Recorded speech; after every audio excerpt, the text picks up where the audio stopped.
நீங்கள் பாருங்களேன், சன்ரைஸுக்கு வந்து அவங்க எவ்வளோ காலைல வரப்போ நின்று வணங்குறாங்க சன்ரைஸை. ஹிமாலயாஸோட சன்ரைஸுங்க நிறைய இடங்களில் நான் பார்ப்பேன். பட் இந்தியாஸோட லாஸ்ட் வில்லேஜில் சன்ரைஸ் நான் பார்ப்பேன்னு என் கனவுல கூட நான் நினச்சதில்லை. எல்லாருமே வந்து வாட்டர் ஃபால்ஸ்க்காக ட்ராவல் பண்ணுவீங்க, ட்ரெக்கிங்காக ட்ராவல் பண்ணுவீங்க. ஆனால் நான் எப்போதுமே பீஸ்க்காக மட்டும்தான் ட்ராவல் பண்ணுற ஒரு ஆள்.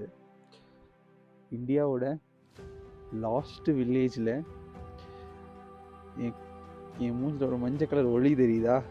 சன்ரைஸ் பயங்கரமாக இருக்குது opposite side. I'm really really ஹாப்பின்றத விட பயங்கர பீஸ்ஃபுல்லாக இருக்குது. Chitkul seriously amazing. வாவ்.